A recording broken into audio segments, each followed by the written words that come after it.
Illustration 28। Illustration 28 में क्या बोला है? From the following information compute equivalent production, statement of apportionment of cost and prepare process account. तो equivalent production क्या है ये हम चेक करते हैं। क्वेश्चन में लिखा है ओपनिंग वर्क इन प्रोग्रेस। मेरे पास ओपनिंग स्टॉक पड़ा हुआ है कितना? 200 यूनिट। ये जो आप डब्बा बनाओगे ना इसको हम बोलते हैं स्टेटमेंट ऑफ इक्विवेलेंट प्रोडक्शन। इसमें सिर्फ क्या शो करना है? इसमें सिर्फ यूनिट को शो करना है, इसमें रुपया कहीं नहीं आएगा, अमाउंट कुछ नहीं आएगा। ओपनिंग स्टॉक कितना था मेरे पास? 200 यूनिट। लास्ट ओपनिंग स्टॉक मतलब क्या? लास्ट मंथ या लास्ट ईयर में काम हुए रहेगा, उसमें मटेरियल कितना लग चुका था? 100%। इसका मतलब अभी कोई मटेरियल नहीं लगेगा इस साल। लास्ट ईयर में मटेरियल पूरा लग चुका है तो इस साल मटेरियल कुछ नहीं लगेगा। लेबर लास्ट ईयर 40% लगा था तो इस साल कितना परसेंट लेबर लगेगा? इस साल 60% लेबर का खर्चा होगा। ठीक है, परसेंट तो ऊपर लिखा हुआ है, यहाँ सिर्फ 60 लिखना है। तो 200 यूनिट का 60% होगा 120। और ओवरहेड भी लास्ट टाइम 40% लग चुका है तो इस साल ओवरहेड का खर्चा कितना होगा? 60%। तो 200 यूनिट का 60% 120 यूनिट। बोलो पहला वाला ओके है कि ओके नहीं है? बेसिकली ओपनिंग स्टॉक का मतलब क्या होता है? लास्ट ईयर से लाया गया है या लास्ट मंथ से लाया गया है? तो लास्ट मंथ में मटेरियल पूरा लग चुका है तो ये महीना में करंट महीना में जो भी खर्चा हो रहा है उसको शो करना है। ठीक है, तो करंट ईयर में करंट मंथ में मटेरियल कुछ नहीं लगा। लेबर लास्ट टाइम 40% लगा था तो इस टाइम 60% लगेगा, जो कि 200 का 60% 120। और ओवरहेड भी 60% इस साल लगेगा तो 200 का 60% कितना होगा? 120। अच्छा, उसके बाद आप कितना यूनिट इंट्रोड्यूस किए? 1050। तो टोटल यूनिट कितना हो गया? 1250। आपने इनपुट डाला 1250। ठीक है, अच्छा आउटपुट कितना लिखा है क्वेश्चन में? 1100 यूनिट्स लिखा है आउटपुट। तो जो इनपुट आधा कंप्लीट होके पड़ा हुआ था लास्ट मंथ में या लास्ट ईयर में, सबसे पहले उसको कंप्लीट किए रहोगे 200। करेक्ट? जो लास्ट मंथ में लास्ट ईयर में जो कंप्लीट नहीं हुआ था सबसे पहले तो उसको पूरा करोगे। तो 1100 में 200 पुराना वाला कंप्लीट होगा और कितना बचा? तो करंट ईयर में जो तुम 1050 यूनिट डाले थे इनपुट, उसमें से आपका फिनिश गुड्स कितना बनकर रेडी हुआ? 900।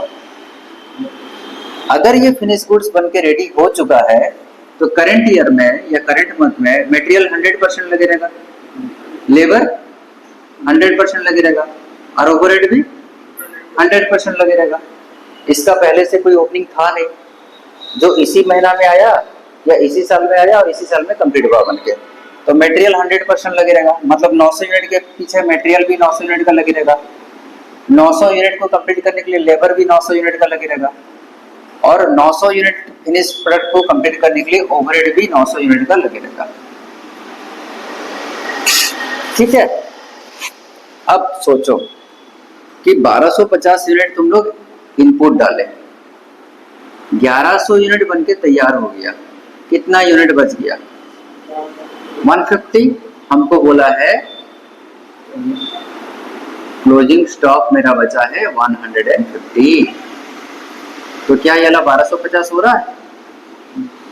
टैली कर गया? No abnormal loss, no abnormal gain. ठीक है, पहला क्वेश्चन में कोई एडजस्टमेंट नहीं है, ना एबनॉर्मल लॉस है ना एबनॉर्मल गेन है।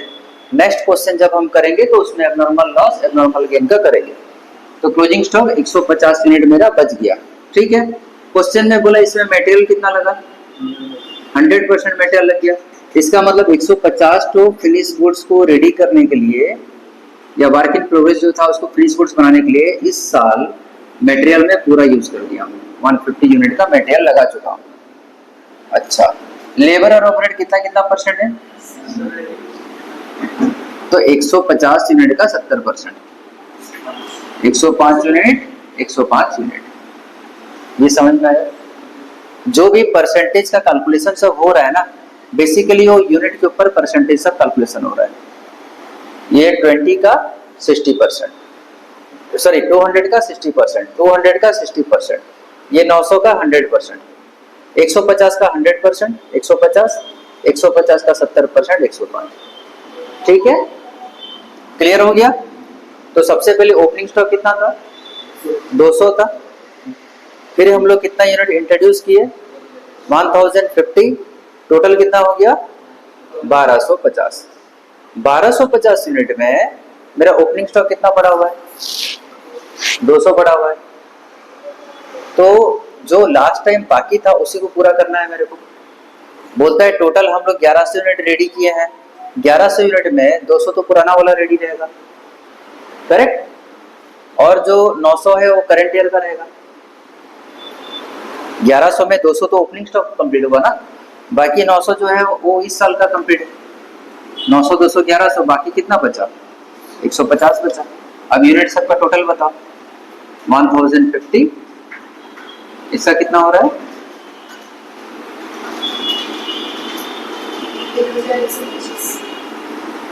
और इधर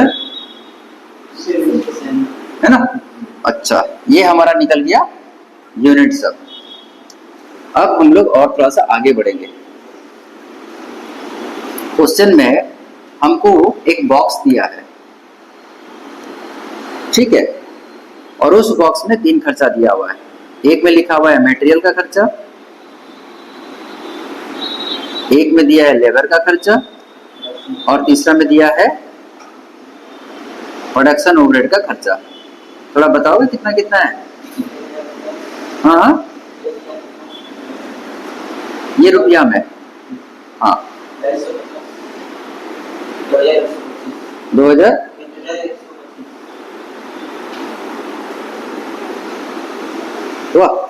इतना इतना रुपया खर्चा हुआ है मटेरियल का। और हम लोग स्टेटमेंट ऑफ इक्विवेलेंट प्रोडक्शन से याद करो, मटेरियल का कलम से 2 यूनिट उठाया है, लेबर का कलम से 2 यूनिट मिला है, और ओवरहेड का कलम से 2 यूनिट मिला है। टोटल 3 जगह से हम लोग को यूनिट सब मिला है, एक मटेरियल वाले से, एक लेबर वाले से, और एक ओवरहेड वाले से। उसका यूनिट को आप यहाँ पर लिखोगे। मटेरियल कितना कितना यूनिट्स था?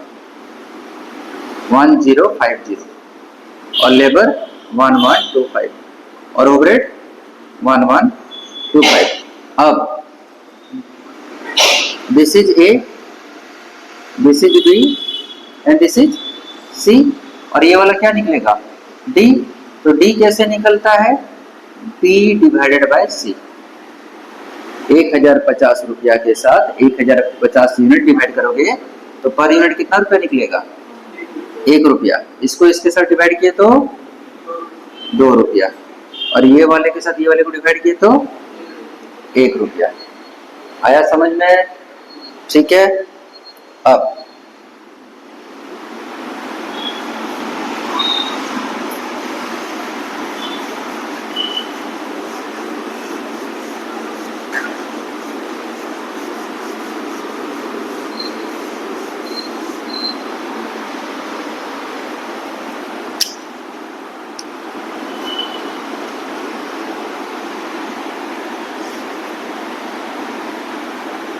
calculation of value of closing stock।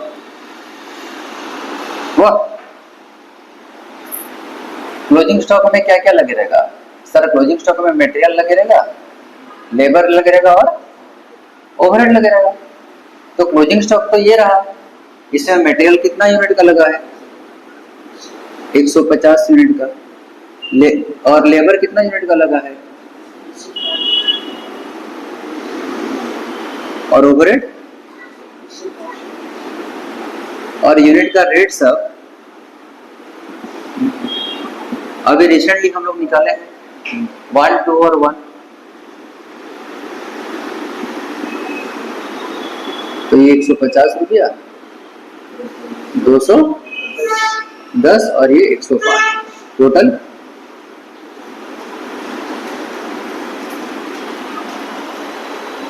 465।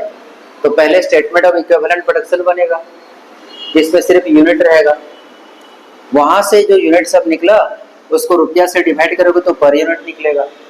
ये निकलने के बाद वैल्यू ऑफ क्लोजिंग स्टॉक निकाले स्टेप 3 में। स्टेप 1 में statement of equivalent production, step 2 में पर यूनिट निकाले, स्टेप 3 में क्लोजिंग स्टॉक का वैल्यू निकाले। अब नॉर्मल लॉस दिए रहेगा तो उसका भी निकालना पड़ेगा, या गेन दिए रहेगा तो, और लास्ट में क्या निकालेंगे? Process account. हमको क्या बोला? प्रोसेस अकाउंट को बना के दिखाओ। तो बोले हम ठीक है, प्रोसेस अकाउंट को बना देते हैं।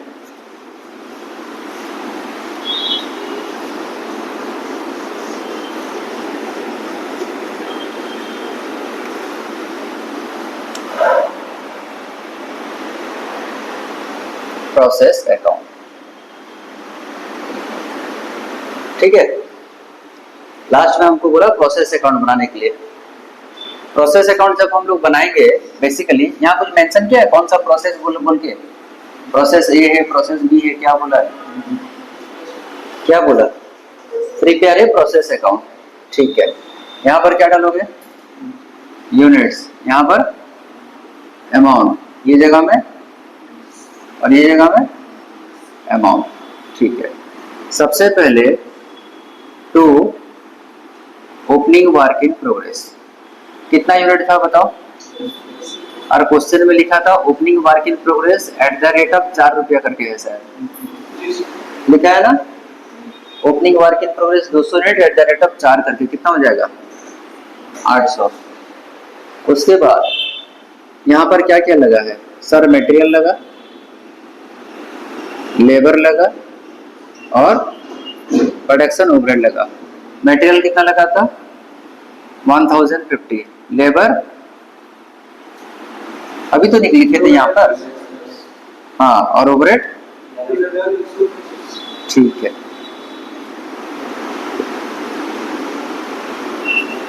By closing stock, closing stock कितना यूनिट था याद है? 150 यूनिट था, लेकिन उसका रेट क्या था? 465। ये फिनिश गुड्स में ट्रांसफर होगा या नेक्स्ट प्रोसेस में ट्रांसफर होगा? अगर ये नेक्स्ट प्रोसेस में ट्रांसफर होगा तो बाय प्रोसेस अकाउंट लिख दो, या फिनिश गुड्स बन गया तो बाय फिनिश गुड्स अकाउंट लिखो, या फिर बाय प्रोसेस अकाउंट। इसका बैलेंसिंग फिगर आ जाएगा ये, ठीक है। टोटल करो इसको, 200 यूनिट। अच्छा, एक में मटेरियल इंट्रोड्यूस था ना, एक तो वो छोड़ दिया हम लोग। टू मटेरियल इंट्रोड्यूस, कितना यूनिट मटेरियल इंट्रोड्यूस किया हुआ था? 1050, है ना। उसका रेट लिखा हुआ था, हाँ, उसका रेट लिखा हुआ नहीं था, नहीं। 1050 और 200, टोटल कितना हो जाएगा? 1250 हो जाएगा। इसमें से 150 कटा तो फिनिश गुड्स में कितना ट्रांसफर होगा? Material transfer to next process लिखा है, नेक्स्ट प्रोसेस लिखा है माने फिनिश गुड्स नहीं आएगा यहाँ पर, प्रोसेस अकाउंट आएगा बाय प्रोसेस अकाउंट। ये प्रोसेस 1 है तो प्रोसेस 2 आएगा। कितना आ रहा है टोटल?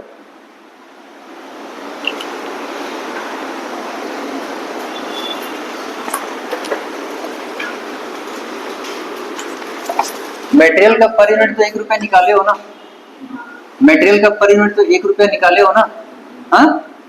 अच्छा, तो ये वही वाला मटेरियल है, ये जो मटेरियल है ना, ये वही वाला मटेरियल है। 1050, 1 रुपया करके 1050। तो कितना बच रहा है? 62 बैलेंसिंग फिगर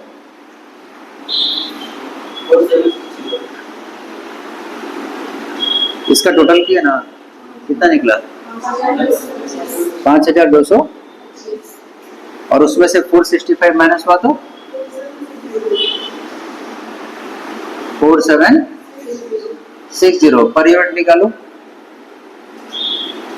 इसके साथ इसको डिवाइड करके 4.33।